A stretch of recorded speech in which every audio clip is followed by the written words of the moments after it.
کے بعد حضور نبی رحمہ جانے جانا، امت کے والی، غریبوں کے آقا، مسکینوں کے داتا، والی کون و مکان، نازش ہر دو جہاں، بے سہاروں کے سہارا، تتمہ دوراں،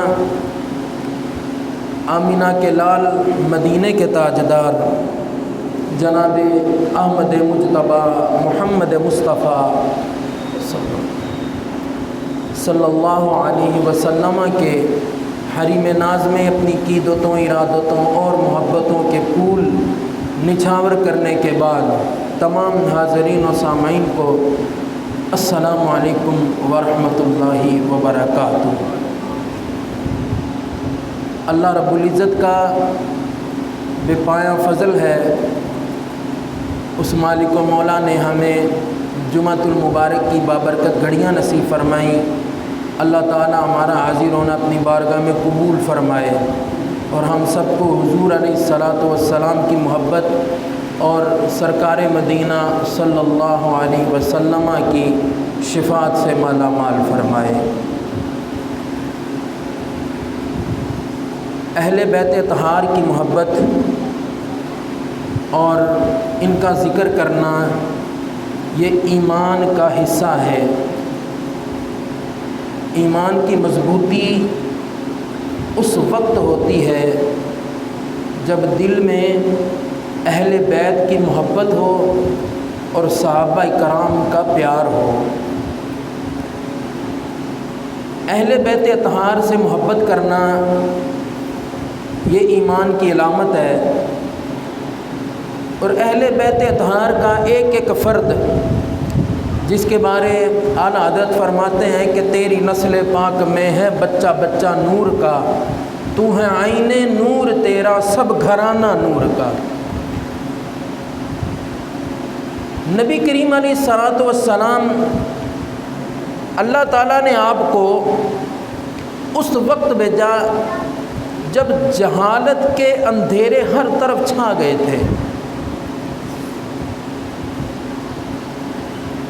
اس وقت نہ باپ کی تمیز، ایک وہ وقت تھا جب ماں کو بھی بیچ دیا جاتا تھا، بیٹی کو زندہ دفنایا جاتا اور اس بات پر بڑا فخر کیا جاتا،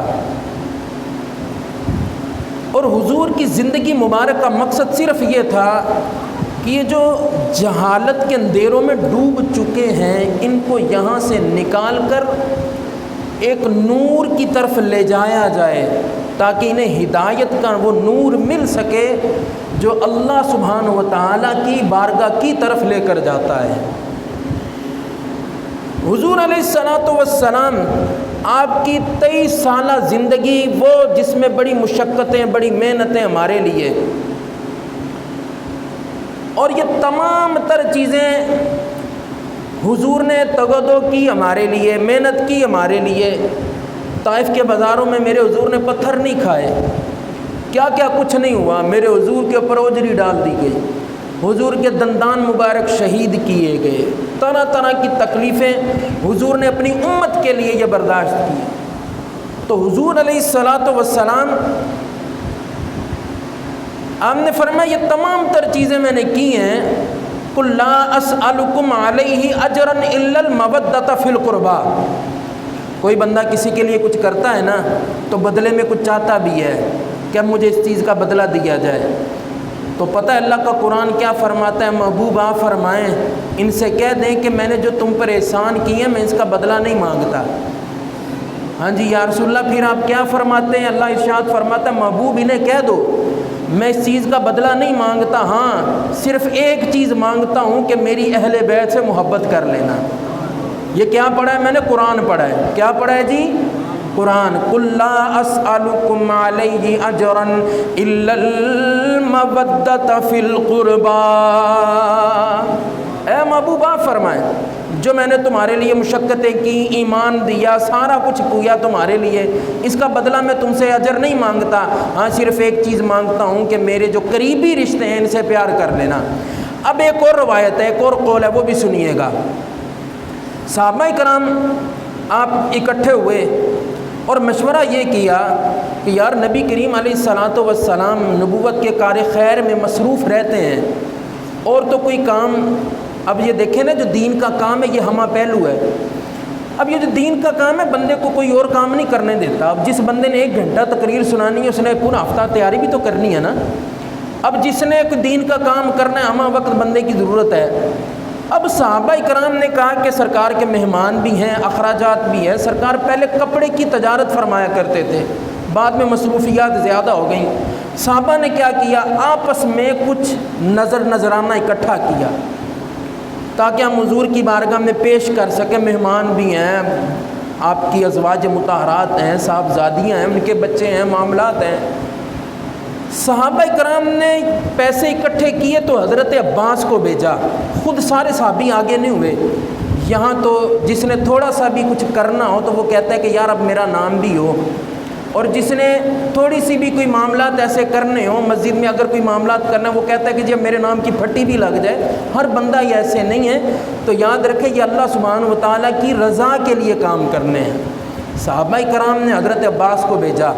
حضرت عباس سرکار کی بارگاہ میں عرض کی، یا رسول اللہ آپ نے جو ہم پہ احسانات کیے ہیں نا، جہالت کے اندھیروں میں ڈوب چکے تھے، آپ نے جو ہم پہ احسانات کیے ہیں، اب دیکھیں احسان کون سا ہے مصطفیٰ کا؟ یہ جو ایمان ہے نا، ایمان یہ بھی حضور کا صدقہ ہمیں ملا، قرآن ملا تو وہ بھی حضور کا صدقہ ملا، رحمان ملا تو وہ بھی حضور کا صدقہ۔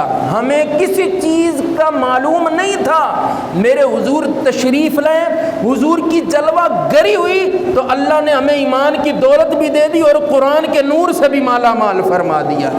ایمان ملا ان کے صدقے، قرآن ملا ان کے صدقے، رحمان ملا ان کے صدقے، وہ کیا ہے جو ہم نے پایا نہیں، بن مانگ دیا اور اتنا دیا، بن مانگ دیا اور یہ تمام تر چیزیں ملی ہیں تو حضور کا صدقہ۔ جب حضور کی بارگاہ میں نذرانہ پیش کیا گیا نا تو میرے کریم آقا خاموش ہو گئے، کوئی بات نہیں کی، اور یار جب میرے حضور چپ ہو گئے نا تو رب کے قرآن نے بولنا شروع کر دیا۔ فرمایا قُلْ لَا أَسْأَلُكُمْ عَلَيْهِ أَجْرًا إِلَّا الْمَوَدَّةَ فِي الْقُرْبَى۔ اے محبوب آپ انہیں کہہ دیں میں نے جو جو تم پر احسانات کیے ہیں میں ان کا بدلہ نہیں مانگتا، ہاں صرف ایک چیز کہتا ہوں کہ میری اہل بیت سے، میرے جو قریبی لوگ ہیں، قریبی رشتہ دار ہیں، ان سے محبت کر لینا، صرف ایک چیز مانگی۔ اور آگے حضور نے پتہ ہے کیا فرمایا؟ اور حضور نے فرمایا کہ یہ جو میں نے تم پر احسانات کیے ہیں، میری اہل بیت سے محبت کرنا، اسی میں تمہارا بھلا ہے، یہ بھی تمہاری ہی وجہ سے ہے۔ اب دیکھیے نا، ایک بندہ کسی کو کوئی کام شروع کروا دے، اے جی فلاں چودھری صاحب نے جی فلاں نے فلاں بندہ ہے اس نے مجھے کاروبار شروع کروا دیا، ایک دکان ڈال کر دے دی۔ اب کاروبار تو شروع کر لیا، اب کیا دکان ڈال کے وہ گھر بیٹھ جائے گا؟ نہیں، وہ ڈیوٹی کرے گا، توجہ کرے گا، وہاں پہ نوکری لگ گئی گھر بیٹھ جائے گا؟ نہیں، وہ بڑی توجہ کے ساتھ اپنی نوکری کو سر انجام دے گا، وہ دیکھے گا کام کیسے کیا جاتا ہے۔ اگر وہ اس پر توجہ نہ کرے تو جو نعمت اللہ نے دی ہے تو وہ اس سے ہاتھ سے چلی جائے گی، قدر نہیں کرے گا۔ تو فرمایا جو میں نے تجھے ہدایت کا نور دیا ہے، اگر تم چاہتے ہو نا کہ یہ برقرار رہے تو پھر میری اہل بیت سے محبت کر لینا۔ اگر اس کو برقرار رکھنا چاہتے ہو، یہاں پہ توجہ کریں، اگر برقرار رکھنا چاہتے ہو، جیسے حضرت ربیہ مثال کے طور پہ، حضرت ربیہ حضور کی بارگاہ میں حاضر ہیں اور قربان جائیں حضرت ربیہ کو رسول اللہ کو وضو کروا رہے ہیں، سرکار کو وضو کروا رہے تو وضو کرواتے مصطفیٰ نے فرمایا سل ربیہ، اوے میرے پیارے ربیہ مانگ کیا مانگتا ہے؟ حضرت ربیہ نے کیا مانگا؟ عرض کی المرافقۃ فی الجنت یا رسول اللہ، یا رسول اللہ جیسے میں یہاں پہ آپ کی خدمت کر رہا ہوں جنت میں بھی ایسی خدمت کرنا چاہتا ہوں۔ قربان جائے ربیہ آپ کی فراست پہ، مانگا بھی تو کیا مانگا، جنت مانگی اور جنت میں مصطفیٰ کی رفاقت بھی مانگ لی۔ یا رسول اللہ جیسے میں یہاں پہ آپ کی خدمت کر رہا ہوں جنت میں بھی ایسے خدمت کرنا چاہتا ہوں۔ اور میرے کریم آقا نے کیا فرمایا؟ حضور نے فرمایا ربیہ جاؤ میں نے تمہیں یہ عطا فرما دیا۔ اب کسی سے کوئی چیز مانگیں تو وہ کب دے گا؟ جب وہ اس چیز کا مالک ہوگا۔ تو پتہ چلا میرے مصطفیٰ زمینوں کے بھی مالک ہیں، آسمانوں کے بھی مالک ہیں۔ حضور نے حضرت ربیہ کو جنت عطا فرمائی۔ یہ اختیار میرے حضور کا، نبی مختار کل ہیں، جس کو جو چاہے عطا کر دے۔ حضور علیہ الصلوۃ والسلام نے اپنے پیارے صحابی جو وضو کروا رہے ہیں، یہاں پر حضور نے بات نہیں ختم کی، آگے حضور نے فرمایا اے ربیہ یہ جو میں نے تجھے نعمت دی ہے نا، کہ جیسے تم یہاں پہ مجھے وضو کروا رہے ہو، میری خدمت کر رہے ہو، جنت میں بھی ایسی خدمت کرو۔ اگر تم چاہتے ہو کہ یہ نعمت تمہارے پاس برقرار رہے، موجود رہے، تو حضور نے فرمایا پھر کثرت سجود کرنا، سجدہ کرنا نہ چھوڑنا، اللہ تمہیں یہ نعمت سے محروم نہیں کرے گا۔ اپنے صحابی کو حضور فرمائیں کہ میرے پیارے صحابی کثرت سجود کرنا، اب جو نعمت ملی ہے اس پر شکر ادا کیسے کرنا، اس کو برقرار کیسے رکھنا، ایمان کی نعمت ملی تو برقرار کیسے رکھنا، ہدایت کے نور کو، تو میری اہل بیت سے محبت کر لینا، اللہ مرتے دم تک ایمان کی دولت سے محروم نہیں کرے گا۔ تم یہاں آنکھیں تمہاری بند ہوگی، تمہاری قبر بھی نور نالا نور ہوگی، جب تم پل صراط سے گزرنے لگو گے ایک قدم تمہارا پل صراط کے اس طرف ہوگا، جب دوسرا قدم اٹھاؤ گے فرشتے پر بچھاتے ہوئے تمہیں پل صراط بھی پار کرواتے چلے جائیں گے۔ تو فرمایا اس چیز کو برقرار رکھنا، تو کثرت سجود کرنا، اہل بیت سے محبت کرنا۔ اب اس کو ایک اور سمجھانے کی میں کوشش کرتا ہوں۔ ایک جنازہ گزرا حضور علیہ الصلوۃ والسلام، اب جنازہ گزرا تو حضور نے پوچھا کہ یہ کون ہے؟ عرض کی یا رسول اللہ فلاں فلاں خاتون ہے۔ انہوں نے فرمایا کیسی؟ یا رسول اللہ بڑی نمازیں پڑھتی، روزے بھی رکھتی، ہر وقت عبادت میں بھی رہتی۔ اب توجہ رکھنی ہے آپ نے، عبادت میں رہتی ہے، روزے بھی رکھتی ہے، یا رسول اللہ زکوٰۃ بھی دیتی ہے، صدقات بھی کرتی ہے، نفلی روزے بھی رکھتی ہے، سارے معاملات نوافل بھی بہت پڑھتی ہے۔ تو میرے حضور نے فرمایا نہیں، میں نے یہ نہیں پوچھا، میں نے یہ پوچھا اس کا اخلاق کیسا تھا، اس کا گفتگو کرنا کیسا تھا، اپنے عزیز اپنے قارب سے گفتگو کیسے کرتی تھی؟ یا رسول اللہ اخلاق اچھا نہیں تھا۔ میرے حضور نے فرمایا واجبت، اس پر واجب ہو گیا۔ تھوڑے دن گزرے ایک اور جنازہ گزرا، سرکار نے پوچھا کیا معاملات ہیں؟ عرض کی یا رسول اللہ کہ بس فرائض ادا کرتی ہے، زیادہ نوافل کی کثرت نہیں کرتی، فرض پڑھ لیتی ہے۔ حضور نے فرمایا میں نے تم سے یہ پوچھا اس کا اخلاق کیسا ہے؟ یا رسول اللہ سبحان اللہ، یا رسول اللہ اخلاق تو بڑا شاندار ہے، جب یہ کسی سے گفتگو کرتی اس کے الفاظ کسی کو تکلیف نہیں دیتے۔ تو حضور نے فرمایا واجبت۔ عرض کی یا رسول اللہ ماجرا کیا ہے؟ آپ نے پہلے بھی فرمایا واجبت، اب بھی فرما رہے ہیں واجبت۔ حضور نے فرمایا جو عبادت کی کثرت کرے اخلاق اچھا نہیں، اللہ نے اس پر جہنم کو واجب کر دیا ہے۔ فرمایا جو عبادت کی زیادہ کثرت نہ کرے، صرف فرائض ادا کرے لیکن اخلاق بڑا اچھا ہے، اللہ نے اس پر جنت کو واجب فرما دیا ہے۔ تو اخلاق بڑی چیز ہے۔ تو فرمایا اگر یہ چیزیں برقرار رکھنی ہے تو تمہیں کثرت سجود بھی کرنا ہوگا، اہل بیت سے محبت بھی کرنی ہوگی۔ یہ عمل تم کرتے جاؤ گے اللہ دونوں جہانوں کی نعمتوں سے مالا مال فرماتا چلا جائے گا۔ اور حضور نے فرمایا دو چیزیں میں تمہیں دے کے جا رہا ہوں۔ کون کتنی چیزیں؟ دو چیزیں۔ فرمایا ان کے دامن سے وابستہ رہنا، کبھی گمراہ نہیں ہوگے۔ عرض کی یا رسول اللہ وہ دو چیزیں کون سی ہیں؟ فرمایا ایک قرآن ہے، دوسری میری اہل بیت ہے۔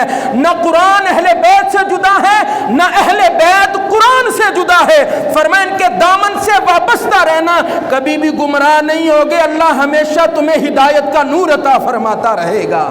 یہ دو چیزیں، اللہ اکبر۔ میرے امام حسین آپ کی ولادت سے پہلے حضرت ام فضل رسول اللہ کی چچی حاضر ہوئیں، حاضر ہو کر بڑی پریشان ہے۔ عرض کی محبوبہ خواب دیکھا ہے، بڑی پریشان ہوں، خواب یہ دیکھا آپ کے جسم مبارک سے گوشت کا ٹکڑا اترا ہے، اتر کے میری گود میں گر گیا ہے۔ تو حضور نے فرمایا چچی اس میں پریشانی کی تو کوئی بات نہیں ہے، اللہ میری بیٹی فاطمہ کو بیٹا عطا فرمائے گا جو آپ کی گود میں کھیلا کرے گا۔ تو حضور علیہ الصلوۃ والسلام آپ کو خبر ملی کہ حضرت امام حسین رضی اللہ تعالیٰ عنہ کی ولادت ہوئی، تو حضور جب گھر تشریف لے کر گئے نا، تو حضور نے حضرت امام حسین کو یوں ہاتھوں میں اٹھایا، ماتھا نہیں چوما، منہ مبارک نہیں چوما، آپ کی یہ گردن کو چوما، گلے کو چوما، تو آنکھوں سے آنسو آ گئے۔ تو حضرت ام سلمہ پاس تھیں، عرض کی محبوبہ ماجرا کیا ہے؟ تو حضور نے فرمایا کہ میرے اس پیارے بیٹے حسین کو میرا ہی کلمہ پڑھنے والے ظلماً شہید کر دیں گے۔ اور حضور نے فرمایا کہ یہ دیکھو ایک شیشی حضور نے عطا فرمائی، اس میں سرخ رنگ کی مٹی تھی، تو میرے کریم آقا علیہ السلام نے حضرت ام سلمہ کو عطا فرمائی۔ حضور نے فرمایا یہ اس سرزمین کی مٹی ہے جہاں پر یہ حسین شہید ہوگا۔ فرمایا یہ مٹی سنبھال کے رکھو، جب یہ مٹی لہو بن جائے، خون بن جائے، تو سمجھ لینا حسین شہید ہو گیا۔ تو میرے مصطفیٰ غم حسین میں روئے میرے حضور غم حسین میں۔ حضرت ام سلمہ نے اس کو روایت کیا، حضرت ابو ہریرہ نے روایت کیا۔ اللہ اکبر، میرے حضور نے حضرت حسین سے بڑی محبت کی۔ حضرت ابو ہریرہ رضی اللہ تعالیٰ عنہ فرماتے ہیں کہ یہ حضور کی نسل میں سے، اہل بیت میں سے، یہ ایک واحد شہزادہ تھا جس سے حضور بڑا پیار کرتے۔ ایک دن فرماتے ہیں کہ حضور جلوہ گر تھے، تو حضرت امام حسین چھوٹے سے حاضر ہوئے، تو حاضر ہو کر کہنے لگے نانا جی ذرا کھڑے تو ہو جائے۔ کہتے کبھی کسی نے حضور کو ایسے نہیں کہا، نانا جی ذرا کھڑے تو ہو جائے۔ حضور کھڑے ہوئے تو حضرت امام حسین کہنے لگے نانا جی میں نے آپ کے برابر ہونا ہے۔ حضرت ابو ہریرہ فرماتے ہیں قربان جائیں وہ کیا انداز ہوگا۔ آپ فرماتے ہیں کہ حضور نے حضرت امام حسین کے ہاتھ پکڑے، حضرت امام حسین نے ایک پیر سرکار کے گھٹنوں پہ رکھا، دوسرا سرکار کے سینے پہ رکھا نا، تو سر اونچا ہونے لگا۔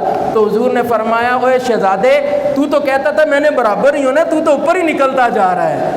ہائے ہائے، تو پھر حضور علیہ الصلوۃ والسلام، حضرت ابو ہریرہ فرماتے ہیں حضرت امام حسین نے اپنی زبان مبارک نکالی، تو حضور حضرت امام حسین کی زبان کو چوسنے لگے، اور پھر حضور حضرت امام حسین کے جسم کو سونگھتے۔ عرض کی یا رسول اللہ آپ حسین کو سونگھتے کیوں ہیں؟ حضور نے فرمایا مجھے حسین کے جسم سے جنت کی خوشبو آتی ہے۔ اتنا پیار کیا حضور نے، بڑے پیارے الفاظ ہیں حدیث کے۔ اللہ اکبر، حضرت امام حسین کے رونے کی آواز آئی، سرکار کے حجرہ مبارک کے پیچھے سیدہ پاک کا گھر، حضرت امام حسین کے رونے کی آواز آئی تو سرکار تشریف لے گئے۔ تو فرمایا فاطمہ حسین کیوں روتا ہے؟ عرض کی ابا جی یہ مجھے تنگ کر رہے تھے، میں نے ڈانٹ دیا تو اس لیے رو رہا ہے۔ تو حضور نے فرمایا فاطمہ میرے حسین کو رلایا نہ کر، جب حسین روتا ہے تو بڑی تکلیف ہوتی ہے، فاطمہ رلایا نہ کر۔ یہ ٹریننگ میرے حضور نے دی اور دعا فرمائی یا اللہ میری اہل بیت کو ایک وقت کی بھوک دینا، ایک وقت کا کھانا دینا۔ جب ہمارے سامنے یہ کربلا کا واقعہ پیش کیے جاتے ہیں نا، تو محسوس یہ ہوتا ہے جیسے بڑا ظلم تھا، بڑے معاملات تھے، ایک طرف بڑا خوف تھا، ڈر تھا، یہ لوگ ڈر رہے تھے اور یہ کہہ رہے تھے آئے کہاں پھنس گئے، بس کسی طرح ہماری جان چھوٹ جائے۔ تو یاد رکھیں ایک طرف 72 لوگوں کا لشکر ہے، دوسری طرف 12,000 یزیدیوں کا لشکر ہے، تو ان کا کوئی مقابلہ نہیں بنتا۔ اگر جب بھی بات ہو امام حسین کے بارے، ان کے لشکر کے بارے، کربلا کے بارے، او یار یہ ایسے لوگ نہیں تھے جو ڈر گئے تھے، یہ ایسے بہادر تھے کہ ماں نے کبھی ایسا کوئی بہادر پیدا ہی نہیں کیا جو حسین ابن علی پیدا کیا ہے۔ اللہ اکبر۔ تو حضرت فاطمہ فرماتی ہیں ایک دن میرے کریم آقا علیہ السلام، حضرت امام حسن 11 مہینے بڑے حضرت امام حسین سے، تو چھوٹے چھوٹے تو حضور ان کو کشتی کروا رہے ہیں، تو کشتی کرواتے حضور حضرت امام حسن سے فرما رہے حسن حسین کی ٹانگیں یہاں سے پکڑو، حسین کا بازو پکڑو، حسین کی گردن یہاں سے پکڑو۔ تو کہتی ہے کہ میں نے ابا جی کی بارگاہ میں عرض کی ابا جی ماجرا عجیب ہے، آپ کو چھوٹے کو بتانا چاہیے، آپ بڑے کو بتا رہے ہیں۔ حضور نے فرمایا تو چپ کرنا فاطمہ، جو میں دیکھتا ہوں تو نہیں دیکھتی۔ حضور نے فرمایا حسن کو میں بتا رہا ہوں تو حسین کو جبریل امین بتا رہا ہے، جبریل امین سکھا رہے ہیں۔ اللہ اکبر۔ تو حضرت امام حسن رضی اللہ تعالیٰ عنہ وقت گزرا، آپ کو زہر دیا گیا، آپ شہید ہو گئے۔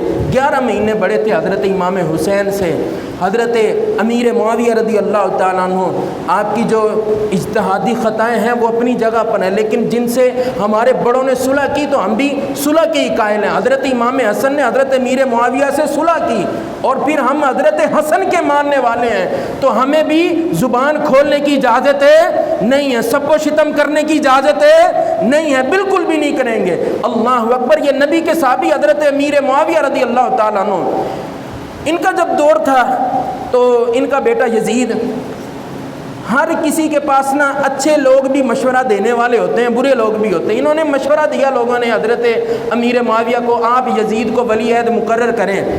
آپ نے یزید کو بلایا، فرمایا 3 لوگ ان کے سامنے اپنی خلافت کا اعلان کرنا، اگر وہ مان جائیں تو ٹھیک ہے، تو تم خلیفہ بن جانا، تخت پہ بیٹھ جانا، اگر وہ نہ مانے تو چپ کر کے گھر بیٹھ جانا، کوئی ظلم نہ کرنا، کوئی غلط بات نہ کرنا۔ 3 لوگ حضرت عبداللہ ابن عباس، حضرت عبداللہ ابن زبیر، حضرت زبیر بن عوام جو عشرہ مبشرہ صحابی ہیں ان کے صاحبزادے، اور حضرت امام حسین، فرمایا 3 لوگوں کے سامنے اپنی یہ خلافت پیش کرنا۔ وقت گزرا، حضرت امیر معاویہ، یہ قانون اب بھی ہے کہ پرانا اگر خلیفہ جو ہے وہ اگر مر جائے تو اس کی خبر اس وقت تک باہر نہیں نکالتے جب تک نئے ولی عہد کے ہاتھ پہ بیعت نہیں ہو جاتی۔ حضرت امیر معاویہ جو تھے انتقال کر گئے تو یزید نے ابن زیاد کو خط لکھا، ولید بن عتبہ کو خط لکھا جو مدینے میں تھا، اس کو خط لکھا کہ حضرت عبداللہ ابن عباس اور حسین کو بلا کر نہ بیعت لے لو۔ رات کا وقت تھا تو خط پہنچا حضرت حسین کے پاس، تو حضرت زبیر، حضرت عبداللہ ابن زبیر اور حضرت عبداللہ ابن عباس تھے۔ انہوں نے کہا اس رات کی سپہر خط آیا، انہیں ہمیں بلایا گیا ہے لیکن وجہ سمجھ نہیں آئی۔ حضرت امام حسین کو اللہ نے بڑی فراست عطا کی، بڑے ذہین تھے۔ آپ نے فرمایا تم نہیں جانتے لیکن میں جانتا ہوں، حضرت امیر معاویہ کا انتقال ہو گیا ہے، اب یہ ہمیں بیعت کے لیے بلا رہے ہیں۔ صحابہ نے روکا حضرت امام حسین کو، آپ نے فرمایا مجھے ایک دفعہ جا کر بات تو سننے دو نا۔ 14 سپاہی ساتھ بھیجے حضرت عبداللہ ابن عباس نے حضرت امام حسین کے ساتھ، اور فرمایا کہ اگر کوئی بات ہو نا تو امام حسین کوئی اونچی آواز میں بات کہہ دیں تاکہ یہ جتنے لوگ سپاہی ہیں یہ اندر آ کر آپ کو کور کر لیں گے۔ حضرت امام حسین گئے۔ ولید بن عتبہ نے کہا کہ آپ کو اس لیے بلایا گیا ہے کہ حضرت امیر معاویہ کے انتقال ہو گیا، تو آپ کو ولید کے ہاتھ پر بیعت کرنی ہوگی۔ یہ بیعت جو ہے نا، لوگ سمجھتے ہیں شاید یہ ہاتھ میں ہاتھ دے کے جیسے پیر اور مرید کی ایک بیعت ہوتی ہے، وہ والی بیعت نہیں، یہ ووٹ ڈالنا۔ یہ جب جمہوری نظام آیا تو اس کو ووٹ کی شکل اختیار کر دی گئی۔ امام حسین نے فرمایا وہ پلید ہے، شرابی ہے، زانی ہے، میں اس کے ہاتھ پر بیعت نہیں کروں گا، میں ووٹ نہیں ڈالوں گا، یہ میرے حسین کی تعلیمات ہیں۔ حسین نے فرمایا میں ووٹ نہیں ڈالوں گا۔ آپ نے فرمایا ٹھیک ہے، اگر تو ضد کرتا ہے نا تو یوں کر، جمعے کے دن مجمع لگا، سب لوگوں کو بلا، اگر سبھی لوگ یزید کو ووٹ ڈال دیں تو میں بھی ڈال دوں گا، میں بھی بیعت کر لوں گا۔ یہ ہوتا تھا کہ اطاعت کا اعلان کرنا کہ جی ہم اس سے غداری نہیں کریں گے۔ اس نے کہا کہ ٹھیک ہے چلیں ایسے کر لیتے ہیں، جمعے کا دن کا انتظار کرتے ہیں۔ تو جب امام حسین نکلنے لگے نا ولید بن عتبہ کے پاس سے، تو مروان بن عبد الملک پاس بیٹھا ہوا تھا۔ اس نے کہا کہ جی آج حسین ہاتھ آیا ہے، پھر ہاتھ نہیں آئے گا، آج پکڑ لو حسین کو، یہ آج نکل گیا نا پھر ہاتھ نہیں آئے گا۔ حضرت امام حسین کے کانوں میں بات پڑی نا تو آپ نے مڑ کر دیکھا، فرمایا اوے ابن مرجانہ، کیا کانوں میں پھس پھس کرتا ہے، سامنے نکل کے بات کر، تو حسین کو روکے گا؟ تجھے پتہ نہیں میری رگوں میں علی شیر خدا کا خون ہے، آ میرے مقابلے میں آ، تجھے پتہ چلے کہ حسین سے مقابلہ کرنے کا انجام کیا ہوا کرتا ہے۔ اللہ اکبر۔ امام حسین آپ جب واپس آئے مدینہ میں، لوگوں نے مشورہ دیا کہ آپ یہاں پہ رکیں اور اس کا مقابلہ کریں۔ امام حسین نے فرمایا نہیں، رسول اللہ کا فرمان تھا کہ ایک مینڈا ہوگا جس کی وجہ سے مدینے کی گلیاں، مدینے کی حرمت پامال ہوگی اور مدینے کی گلیوں میں خون بہے گا۔ فرمایا میں وہ نہیں بننا چاہتا۔ امام حسین بقی شریف کے دائیں جانب کھڑے ہیں اور روضہ رسول کی طرف منہ کر کے عرض کرتے ہیں کہ اجازت کی غرض سے آخری کرنے سلام آیا کہ یا رسول اللہ، آپ کی بارگاہ میں عرض کرتا ہوں کہ آپ کو مکے والوں نے تنگ کیا، آپ مدینے آ گئے، آپ کے حسین کو مدینے والے تنگ کر رہے ہیں، اب یہ حسین کہاں جائے گا؟ اللہ اکبر۔ شام ہوتے ہی مزار مصطفیٰ پر امام آئے, اجازت کی غرض سے آخری کرنے سلام آئے, تمنا ہے اس دنیا میں کچھ کام کر جائیں, اگر ہو سکے تو خدمت اسلام کر جائیں. میرے امام حسین نے اپنے کنبے کو لیا, آپ مکہ مکرمہ گئے, وہاں پر جا کے امام علی مقام امام حسین نے پڑاؤ کیا اور حج کیا. حج کرنے کے بعد کوفہ کا جو حضرت علی رضی اللہ تعالیٰ عنہ نے دارالحکومت بنایا تھا کوفہ, وہاں سے لوگوں کے خط آئے, ایک خط دو خط نہیں آئے, روایت میں آتا ہے 3 بورے بھر گئے خطوں کے. اور کوفے والوں نے کہا کہ آپ ہمارے پاس آئیں, کیونکہ یہاں پر ایسے معاملات ہیں کہ یزید ہمارے اوپر مسلط ہو گیا, آپ وہاں پہ بیٹھے ہوئے ہیں. تو حق کی جب بات ہو نا تو پتہ ہو آگے موت ہے, تو حضرت حسین کے جو ماننے والے ہیں وہ پھر حق پر ڈٹ جایا کرتے ہیں. حضرت امام حسین نے فیصلہ کیا میں جاؤں گا. صحابہ نے مشورہ دیا کہ آپ نہ جائیں. حضرت مسلم بن عقیل, حضرت امام حسین کے چچا کے بیٹے, حضرت عقیل کے بیٹے, حضرت مسلم رضی اللہ تعالیٰ عنہ, آپ بڑے ذہین تھے, موقع کو سمجھ جانے والے تھے. آپ کو حضرت امام حسین نے بھیجا, 2 شہزادے ساتھ تھے. آپ کوفہ پہنچے, جب کوفہ پہنچے تو پہلے دن 17,000 کوفیوں نے آپ کے ہاتھ پر بیعت کی. تو لوگوں نے کہا بھی تو پہلا دن ہے, تو آہستہ آہستہ دیکھے کیا ہوتا ہے. 3-4 دن گزرے کہ 40,000 کوفیوں نے بیعت کی. جب 40,000 کوفیوں نے بیعت کر لی, ادھر سے مروان نے خط لکھا یزید کو, یزید نے ابن زیاد کو بھیجا. نعمان بن بشیر کوفے کا گورنر تھا اس وقت, یزیدی کے جو پیروکار تھے انہوں نے خط لکھا, یزید نے ابن زیاد کو بھیجا. ابن زیاد رات کو منہ چھپا کر کوفے میں داخل ہوا. لوگوں نے سمجھا حضرت امام حسین آئے, انہوں نے نعرے بھی لگائے. اس نے سب سے پہلے جا کے نعمان بن بشیر کو ہٹایا تخت سے, تخت سنبھالا, اور جتنے باقی سرداران تھے ان کو دھمکی دی, کئیوں کو قتل کر دیا کہ اگر تم نے میری حمایت نہ کی تو میں تمہیں مزید قتل کر دوں گا, قتل و غارت کروں گا. اگلا دن آ گیا, عصر کی نماز کا وقت ہوا. حضرت مسلم بن عقیل نماز پڑھا رہے تو نمازی ہیں 70,000. کتنے نمازی ہیں جی؟ سارے بولیے. کبھی 70,000 مجمع اکٹھا دیکھیں تو لگ پتا جاتا ہے, 70,000 کا لشکر ہے. حضرت مسلم بن عقیل کے پیچھے حضرت امام حسین کی بیعت لیے کھڑا ہے. اللہ اکبر. جب سلام پھیرا نا, صرف 2 شہزادے تھے, ساری بھاگ گئے, اکیلے رہے. حضرت مسلم بن عقیل کو کوفے کی جامع مسجد کے مینار سے نیچے پھینک دیا گیا.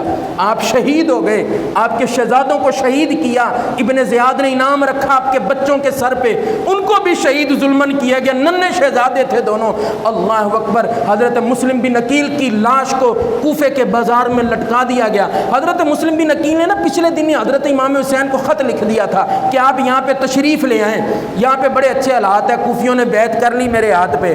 تو حضرت امام حسین جب نکلے نا تو حضرت بی بی زینب کے شوہر نے روکا, آپ نہ جائیں, کوفیوں کا پتہ ہے یہ وفا نہیں کرتے. حضرت امام حسین نے فرمایا میری مجبوری ہے. کیا مجبوری ہے؟ آپ نے فرمایا یہ راز ہے, اس کو راز ہی رہنے دو. نہیں بتائیے راز کیا ہے؟ فرمایا مجھے نانا مصطفیٰ کا حکم ہوا ہے. اچھا جی, انہوں نے کیا فرمایا؟ فرمایا اس کو رہنے دو, یہ راز ہے, رہنے دو. جب ضد کی تو امام حسین نے فرمایا رات کو مصطفیٰ خواب میں تشریف لے کے آئے. تو حضور نے فرمایا حسین جا, وہاں پہ جا کر جان کا نذرانہ بھی پیش کرنا پڑے نا تو پیچھے نہ ہٹی, تو ایک ایک کر کے ساری قربان کرنے پڑے تو ساری قربان کر دیں. امام حسین آپ نکلے تو 2 محرم کا دن تھا, تو ایک مقام پہ پہنچے. اللہ اکبر. سنیے, ایک مقام پہ پہنچے تو بڑی عجیب سی آب و ہوا ہے. حضرت امام حسین نے پوچھا یہ کون سی جگہ ہے؟ تو کسی نے کہا اس کو وادی طف کہا جاتا ہے. آپ نے فرمایا نہیں, کچھ اور نام بھی ہے اس جگہ کا. کسی نے کہا اس کو وادی ماریا کہا جاتا ہے. آپ نے فرمایا نہیں, کچھ اور نام بھی ہے. تو ایک بوڑھا آدمی گزر رہا تھا, کہنے لگا مجھے ایک نام یاد ہے, اس کو کربلا کہا جاتا ہے. حضرت امام حسین نے فرمایا یہاں پہ خیمے لگاؤ. اب خیمے لگانے کے لیے وہاں پہ قلعہ ٹھوکا جاتا, جہاں پر بھی قلعہ ٹھوکا جاتا خون نکلتا. آپ نے خطبہ ارشاد فرمایا, اور کیا خوب فرمایا. فرمایا دشمن یہاں پہ خون ہمارا بہائیں گے, زندہ یہاں سے پھر کے کبھی ہم نہ جائیں گے. آل نبی کا ہوگا اسی جا پہ امتحان, سب تشنہ لب یہاں پہ سر اپنا کٹائیں گے. ہوگا شہید یہاں مصطفیٰ کا ہر لال, اور لاش قتل گاہ سے ہم سب کی لائیں گے.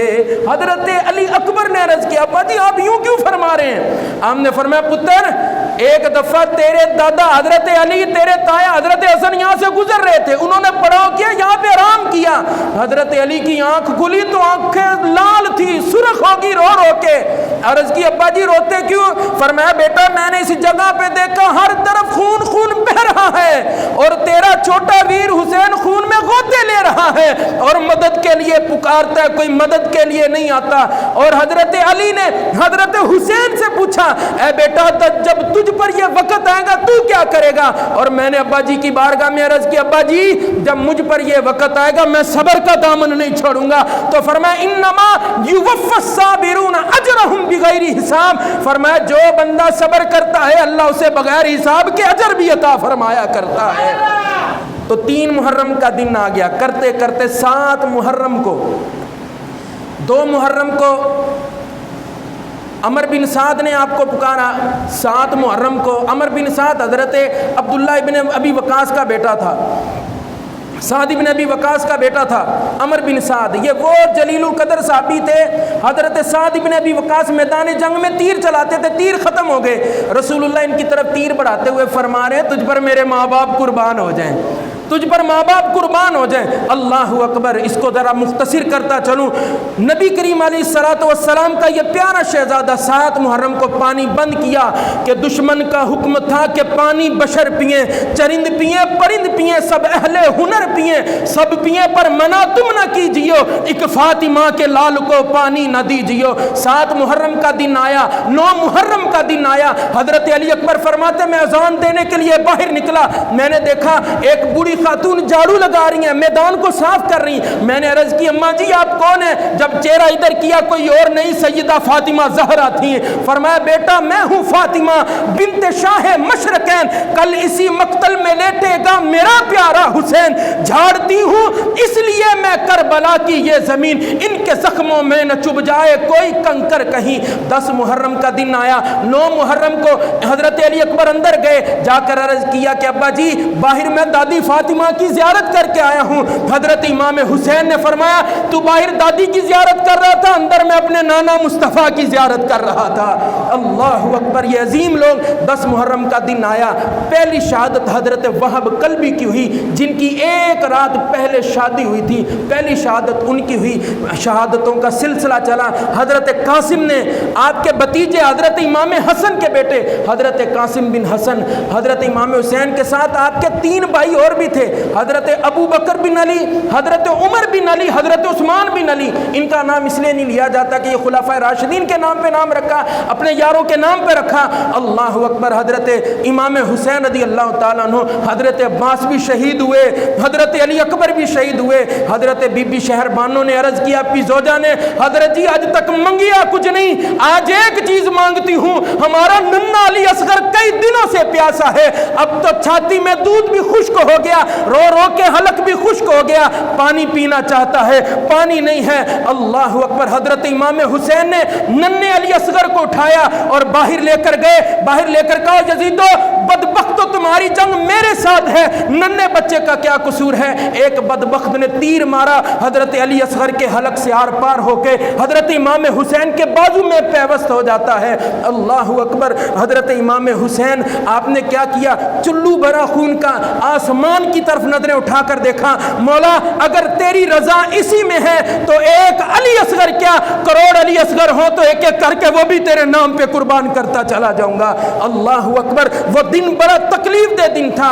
حضرت امام حسین اپنے حجرہ مبارک میں آئے، آپ نے حضرت بی بی زینب سے کہا سب شہید ہو گئے، میں جانا چاہتا ہوں۔ حضرت زین العابدین کو منع کیا، فرمایا آپ نے نہیں جانا، آپ سے میری نسل آگے بڑھے گی۔ حضرت زین العابدین بیمار تھے، آپ کو منع کر دیا گیا۔ اللہ اکبر، حضرت بی بی زینب فرماتی ہیں کہ حضرت امام حسین نے رسول اللہ کی دستار مبارک سر پہ باندھی، حضرت مولا علی کی تلوار لی، حضرت امام حسن کی چادر مبارک کندھے پہ رکھی، تلوار پہ بیٹھے، آپ گھوڑے پہ بیٹھے، تلوار ہاتھ میں لیے ہیں، میدان جنگ کی طرف نکلے۔ اور جد معراج نبی نو ہویا، جبریل براق تھمایا، علی پاک خیبر نو چلے، نبی آپ سوار کرایا، اور جد وار حسین دا آیا، او تو کوئی نہیں واگاں پکڑن والا، میرے حسین اکیلے ہیں، میدان جنگ کی طرف جا رہے، 12,000 کا لشکر دانت پیس رہا ہے، یہ کون جا رہا ہے؟ یہ حسین ابن علی جا رہا ہے، اکیلا مقابلہ کرنے جا رہا ہے، 12,000 کا لشکر ہے۔